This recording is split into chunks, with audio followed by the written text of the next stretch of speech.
Right now, Pittsburgh's best sports show is about to begin. Call us or tweet us.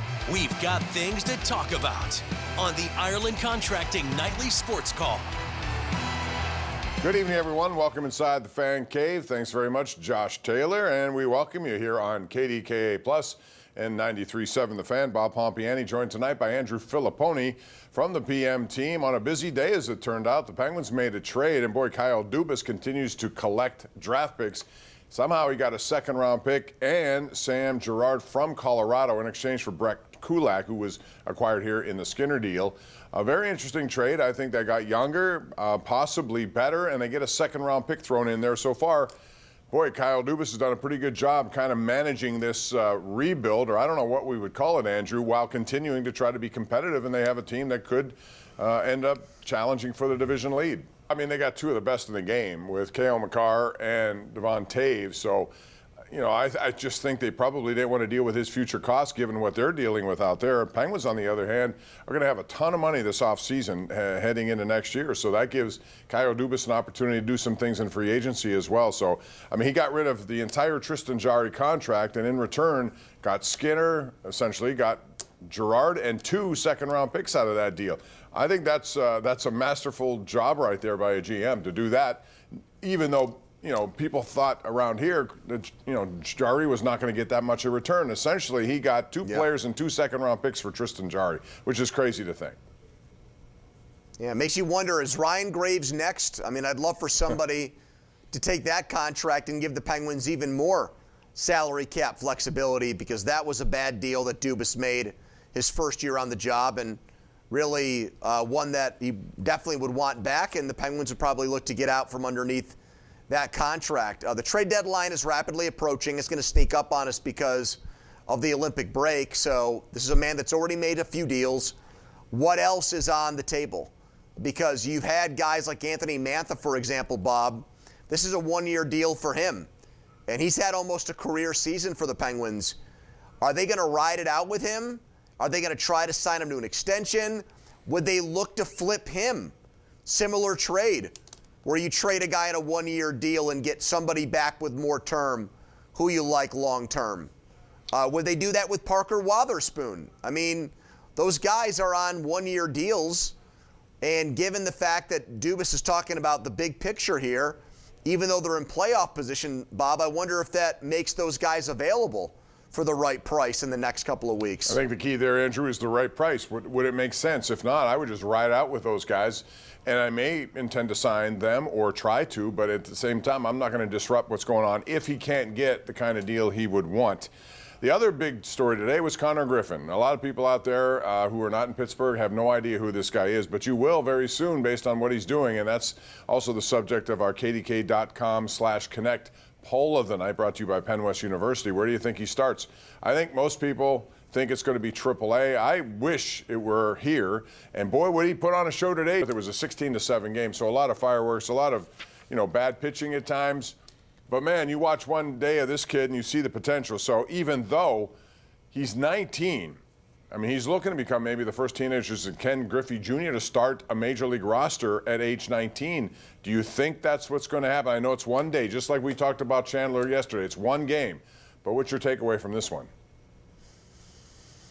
Well, I'm continually impressed and blown away by the guy. And it's a pinch me kind of thing where it's just really a shocker that the Pirates found a guy with the 9th pick that is the best prospect in baseball and is showing why in these spring training games already at the big league level against real pros as a 19-year-old. The Griffey stat I did not know until today, but it really makes me feel like he's going to start at AAA. I mean, we're talking about not having a guy in the major leagues. The entire decade of the 1990s, 2000s, 2010s, and now half of the 2020s, no guy has been on the opening day roster as a teenager. I mean, that just, to me, I don't see the Pirates of all teams breaking that trend or bucking that pattern by starting a 19-year-old in the majors day one, Bob. I don't.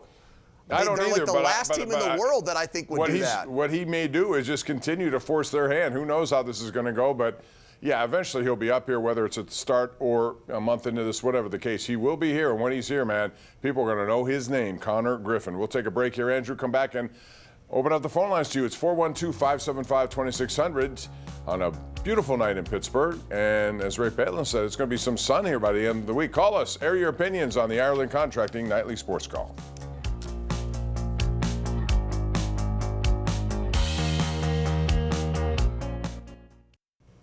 All right, welcome back. This is our Xfinity tweet of the night from our good friend Josh Yohe at the Athletics. So the Penguins basically traded Tristan Jarry's entire salary with no retention for Sam Girard, Stu Skinner, and 2 second-round picks. Pretty incredible work. It really is. When you look at it now, Andrew, over the next 3 years, the Steelers have, I believe, the Penguins have 16 draft picks in the first 3 rounds, including 7 second-round picks. So 3 first-round picks, 7, and then 6 in the third round. Those are value picks. They really are. If you're going to get anyone, who's worth something, I think, in hockey, it generally comes from rounds 1 and 2, and a lot of times round 3. After that, it's sort of a crapshoot, but it's pretty good work there by Kyle Dubas once again. Yeah, I think he struck a good balance. I mean, they're competitive right now, while at the same time, they're building for the future now. The Steelers tried to do that in a way last year. They went out and got Aaron Rodgers, but now they've accumulated all these picks for this draft. But they don't pick until 21. And so you wonder if their grand scheme of things, like in their master plan, if things are going to work out. And I think you could say the same thing for the Penguins insofar as, what is this organization going to look like past Sidney Crosby? Who are going to be the guys that make up the next wave, the next nucleus of great Penguins teams?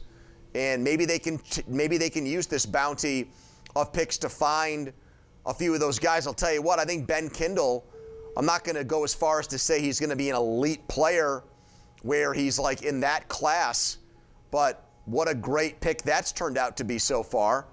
And I think he's going to be part of some really good. I don't look at him as a trade chip, Bob. I don't want to trade Ben Kindle. I look at him as a part of like the next great Penguins team whenever that happens. That was a tremendous pick, and for him to it's amazing, right, and for him to already be here. But that goes to show you, fantastic. Too, we're talking about Connor Griffin at age 19. This kid was 18. No one expected him to make the roster, but he went through everything in training camp. They saw things they liked, carried on into preseason games. Next thing you know, they gave him a shot, and it's not been too much for him. He's played in just about every game, and I think this break is going to certainly help him as they move into the last 30 games of the season. They also have, this draft may be looking like one of the best ever if they all pan out. Will Horkoff from Michigan has been one of the best college players of the year. And they have another kid, Zonin, who's really good. I don't know how long or his timeline here, but they have some guys right off the bat who could come in here and play. So I know. It looks very promising. All right, let's go to the phone lines, Andrew. A lot of people want to talk about Connor Griffin, I'm sure. 412-575-2600. Begin with our number one Cochrane Go One Better caller of the night. Tonight it's Joe in Baldwin. Hello, Joe. Hello. Go right ahead, Joe. I have 2 questions. One, what is your feelings of Don Kelly letting his pitchers go the distance? And my second thing is, was Bryce Harper 19 when he started in the major leagues? I'll hang up so I can hear what you talk about. I thought he was, but I think he was 20. But, No, he was 19, but he wasn't there on the opening day starter, right. I saw his birthday, and I thought it was 19, but it was 19. But he did not start on the opening day roster, right. As far as going a distance, believe me, if anyone can do it, Skeens could probably do it. Whether or not he'll be given that opportunity, given his pitch counts, I think he should. I think he and Keller are probably the only 2 on that roster starting rotation, Andrew, who can go to distance. But this day and age, they seem not to want guys to go to distance. Well, what is Skeens going to do in this World Baseball Classic, Bob? Because Skubal's already come out and said, right. I got a lot of money on the line, and we got a pretty important year in Detroit. I'm going to pitch against Great Britain of all teams. And then that's it. I mean, you could probably get out there and strike out a few Brits, and then he's going to be done. So he's not exactly, this isn't like the U.S. Olympic hockey team as far as, having grand designs on bringing glory to the United States in this tournament. He's more worried about his money and about the Tigers. And Paul Skeens went to Air Force. He comes from a military family. It sounds like he cares way more about this tournament than maybe a lot of these other guys. And I wonder if he's going to try to put the U.S. team on his back. And I'm conflicted on that, Bob, because on one hand I respect it, but on the other hand I'm like, geez, you got to pitch until October potentially this year, and I don't want him wasting a lot of bullets in March before the season starts. That's where I get conflicted. This is the start of the season, and he's ramping up as if he's ready to start an opening day, and he's really not. But he's going to be ramped up, and that is a concern. There's no question about it. But this is a tournament they want to have. They're not going to interrupt their season to do it. They still have their All-Star game, and that's the way it is. But I have the same apprehensions, I think, that you do. Why wouldn't they just blow out the All-Star game and use this and have this for a week? Yes. Yeah. In July. That's what you got to do. I think Cancel it's all sponsor-driven. I do. I think they have a lot of people involved who they want to entertain, and the way to do it is at the All-Star game. All right, let's go out to Jack in Chippewa. Hello, Jack. How are you? I'm great. How are you guys? Good, thanks. I have a question about the coverage of the Steelers. With McCarthy, the new coach, looking at the team the same way you did when Tomlin was there, don't you think he's going to make more of a difference on the players we have and continue to get than Tomlin used to? Well, I think his coaching staff's different. I think that will help in some regard. I think Mike McCarthy will draw out the best of some of these offensive players. His play designs, the way he likes to call plays, I think could be an upgrade there. But it still comes down to the talent of the players. They need help at wide receiver. I listened to Rich's piece on Omar Khan. I'm sure you've listened to Omar Khan today, Andrew. He didn't sound. It's this Aaron Rodgers thing is weird to me. It seems like they're very happy with what happened, and we'll see what happens. They haven't. There's no deadline, I don't think. How long do they wait this time before they make a decision, or before he makes a decision? Well, I don't think they can let this drag on again, and they said as much today.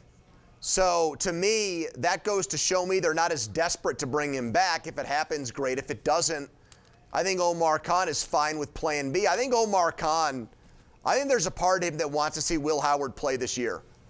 And he interrupted himself in the middle of an answer to gush about Will Howard's practice tape. I mean, I've never heard that in my entire life, where he's like, well, hold on, let me talk about how the guy looked. We recorded the practices, and I was in Mike McCarthy's office, and we could not believe what we saw on the practice film. I mean, it's Bob, I mean, you've been in this town for 40 years. Have you ever heard a sixth-round pick talked about this way? It's crazy. No. It really is. I mean, they're enamored with this guy. And I just wonder, given the way McCarthy got the job, I know he's friends with Rodgers, but I just think that Omar really wants to see how this coach works with a young guy and what he can bring out of him. And if that's the way they have to go this year, I don't think he'd be bothered by that, or I don't think that would be the end of the world, because then he'd have an answer on Will Howard before next year's draft, Bob. I think information is very important to get, and even if Rodgers comes back, they'll at least have the preseason to see what potentially this kid can do based on some of the stuff they've seen in practice. But yes, they have to figure this out sooner rather than later, and I don't know how long it's actually going to take, but that's going to be one of the intriguing things about the draft, which, hard to believe, Andrew, is 2 months away. We're counting it down, and it'll be here before you know it, and it's going to be quite a scene. We're going to take a break here, come back with Bill in Penn Hills, and more of your phone calls right here on the Ireland Contracting Nightly Sports Call. Don't go away.